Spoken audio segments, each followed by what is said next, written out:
dicho el presidente de la República, había dicho que los chicos regresaban a las escuelas en marzo. Luego, en una clara contradicción, el ministro de Educación, a través de su red social, dijo que esto sucedía en julio. Y claro, había confusión al respecto. Finalmente hay un comunicado que el Minedu ha publicado ayer en el que reitera que las clases comienzan sí o sí en marzo. Pero hay dificultades que va a tener que solucionar en el camino. ¿Cuáles son los principales obstáculos o contra qué es lo que va a tener que lidiar el Ministerio de Educación de aquí hasta marzo? Le preguntamos a Daniel Contreras, jefe del área de educación de UNICEF. ¿Cómo está, señor Contreras? Muy buenos días. Muy buenos días, Mabel. Carlos, muchas gracias por la invitación. En efecto, como tú señalas, hemos recibido ayer esta muy buena noticia de que el Ministerio de Educación ya ha hecho público este comunicado donde señala que fehacientemente las clases arrancarán en modalidad presencial o semipresencial para todo el país en marzo, y en ese sentido es una muy buena noticia, algo que veníamos promoviendo y propiciando desde hace mucho tiempo diversas voces, diversos actores. ¿Qué es lo que hay que hacer en este tiempo y a qué se enfrentan o cuáles son los desafíos para asegurar esa vuelta a reapertura de escuelas? Primero hay un tema de normativas. El Ministerio ya hace un año que puso en práctica una normativa que permitía la reapertura, mediante la cual hoy día hay más o menos 11.000 centros educativos abiertos, pero hay algunos elementos de allí que deben actualizarse, elementos de protocolo, cosas que hoy día sabemos mucho más, con mucha más claridad que antes, cosas que ustedes mismos están informando que se han estado actualizando también de otros protocolos, como es mucho más crítico todo el tema de aerosoles y ventilación que de limpieza de superficie. En fin, hay algunos ajustes en los protocolos que se deben hacer. Eso debe ocurrir. Esa nueva norma deberá estar muy rápidamente puesta en marcha. Segundo desafío, el desafío de probar en todos los territorios, en cada una de las instituciones educativas, cómo es que se ponen en práctica esos protocolos. Y en ese sentido, nosotros seguimos recomendando, y aprovecho este espacio para insistir en aquello, en que es clave que todas las escuelas del país puedan reabrir, aunque sea una semana en este ciclo escolar, ahora, de aquí a diciembre. De manera que todos, por un lado, pongan en práctica los protocolos, tomen decisiones concretas sobre dónde va a estar el punto de lavado de manos, definan cómo funciona el tema del aforo de los salones, verifiquen los temas de ventilación, hagan funcionar este mecanismo, este nuevo mecanismo de funcionamiento, digamos, y aprender de él. Y eso es clave hacerlo ahora para que efectivamente el 1 de marzo o el primer día de clase de marzo no sea un momento de allí tomar las decisiones, sino ya estar tomadas esas decisiones, haberlas probado, y que el primer día de clase de marzo sea efectivamente un momento ya de reingreso masivo a la escuela. Daniel, ¿cómo está? Buenos días. Justamente UNICEF en un comunicado, y yo quiero incidir en esto, hace hincapié en la necesidad de que se permita un retorno a una escuela semipresencial en las últimas semanas de este año escolar.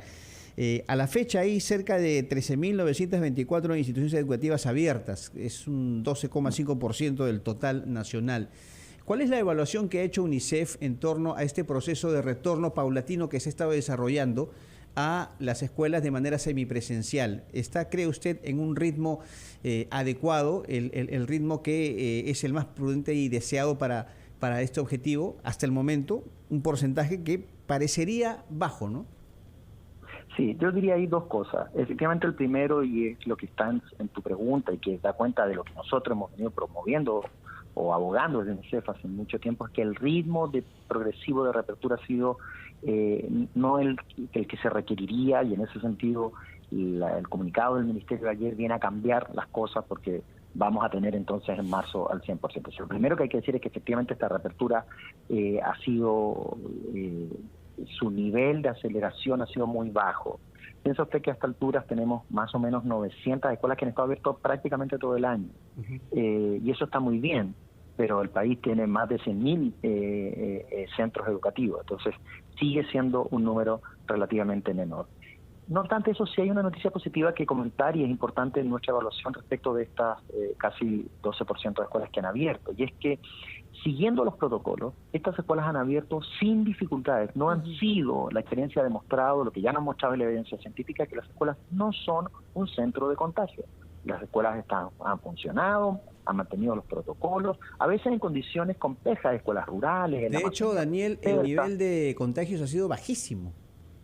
Sí, prácticamente no hay casos reportados, y los casos reportados que hay cuando se hace el análisis epidemiológico más bien tiene que ver con contagios fuera de la escuela. Así es. Lo que por otro lado es una buena noticia, porque si el protocolo funciona bien, detecta que algún chico o una chica tiene contagio y se adoptan las medidas del caso, se aísla un salón, digamos, eso está bien. Y de hecho cuando reabramos en marzo, no solo es probable, es esperable que cuando los protocolos funcionen, en algunos lugares empecemos a encontrar chicos y chicas que puedan estar con COVID, pero eso no es una mala señal, por el contrario, es una buena señal, porque significa que estamos mejorando nuestra capacidad de rastrear todos los casos y controlando para que no hayan nuevos casos, que es lo que está ocurriendo en esta escuela. No ha sido un lugar de contagio. Daniel, falta más o menos un mes, un poco más, para que las clases concluyan, y hay muchos que dicen, bueno, ¿ya para qué?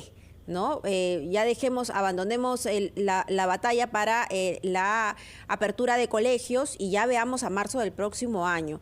Pero, ¿cuál es la opinión de UNICEF en ese sentido? Porque hay quienes inclusive dicen, no, deberíamos continuar habilitando entre enero, febrero y marzo los colegios y hacer como una suerte de ensayo, ¿no? De pilotos en estos colegios que recién están abriendo, porque además son espacios en donde los niños se van a reencontrar, a que esto ocurra de golpe en marzo, ¿no?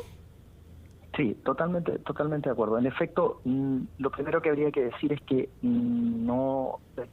que tengamos este comunicado y esta decisión de reapertura es una buena noticia, lo que no quiere decir que haya que esperarse hasta el primer día de marzo para ponerse a andar.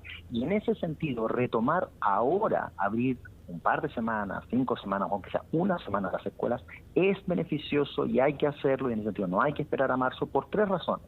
Uno es porque los impactos de las escuelas cerradas son o de las escuelas, digamos, bajo esta modalidad de distancia, son acumulativos en el tiempo. Entonces, cada día que permanezca una escuela cerrada hay más impacto, y por lo tanto un día o un par de días abiertos ya son una ganancia que hay que valorar, una ganancia en términos de reencuentro de los estudiantes con sus compañeros.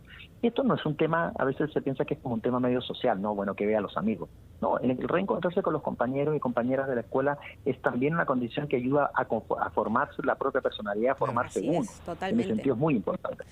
Segundo, es muy importante porque, como lo hemos dicho, permite que la escuela y la comunidad, no solo los docentes, los estudiantes, las familias, sepan en la práctica, conozcan en la práctica cómo funcionan los protocolos. Es verdad que de esto llevamos 2 años hablando, todos sabemos que la mascarilla, que la distancia social, que el lavado de manos, pero bueno, ¿cómo va a funcionar en la escuela? Mira, en la misma manera que cuando se reabrieron los centros comerciales, aprendimos así, por ir, ¿no? Aprendimos, bueno, se hace una fila, se espera, me toman la temperatura. Eso no es muy complejo, pero hay que probarlo, hay que echarlo. Y en Daniel, es clave que ocurra ahora. Y Daniel, usted efectivamente ha hablado de la importancia que tiene para el niño socializarse, ¿no? en su ambiente con gente de su edad, pero ¿cuán difícil, por no decir imposible, he escuchado también posiciones en ese sentido, pero cuán difícil, cuán duro va a ser recuperar lo que se ha perdido en esta pandemia, desde el punto de vista pedagógico, desde el punto de vista educativo, desde el punto de vista psicológico, para con nuestros niños escolares? Muchísimas gracias, Carlos, por esa pregunta o por ese comentario. Reabrir las escuelas es la primera condición para esta recuperación, pero tú tienes mucha razón.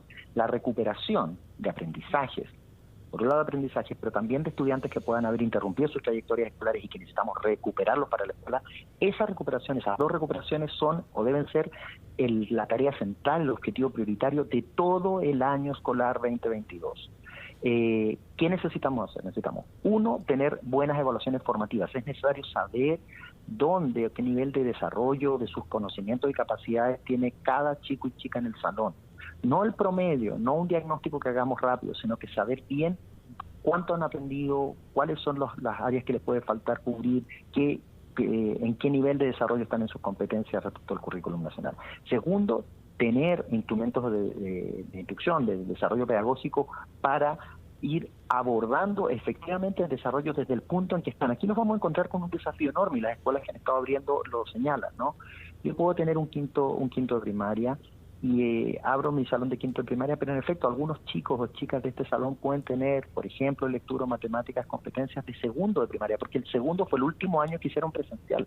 Han pasado el tercero y una parte del cuarto, así que en marzo estarían en quinto. Y por lo tanto, yo puedo decir, sí, el currículum dice que en quinto hay que dar cuenta de este tipo de conocimiento o desarrollo de estas competencias, pero tengo que ser muy claro de dónde están mis chicos y chicas y trabajar desde ese punto para acelerar. Esto es posible. Técnicamente es posible, pedagógicamente es posible, es desafiante y ya estamos trabajando a nivel global UNICEF y ofreciendo el apoyo al Ministerio de Educación junto con muchos otros actores, no solo UNICEF por supuesto, para desarrollar esas estrategias pedagógicas que permitan efectivamente recuperar esa verdad. Solo un mensaje. Este proceso no es un proceso corto. Hay que pensar que el año escolar 2022 tiene que ser un año marcado por este propósito de recuperación. No es una cosa que se resuelva en un mes. Eso es muy importante. Eso desde el punto de vista pedagógico, pero hay otro punto de vista, el psicológico y el emocional, que también es sumamente importante porque hay niños que han estado en casa sin el apoyo de los maestros, sin esa válvula de escape que termina siendo el colegio, víctimas, quién sabe, de violencia intrafamiliar y tantas otras cosas. Y eso es algo de lo que nos ocuparemos más adelante. Daniel, muchísimas gracias. Era Daniel Contreras, representante de UNICEF. 7 de la mañana, 29 minutos. Escuchamos los titulares. Retos de la educación en tiempos de pandemia.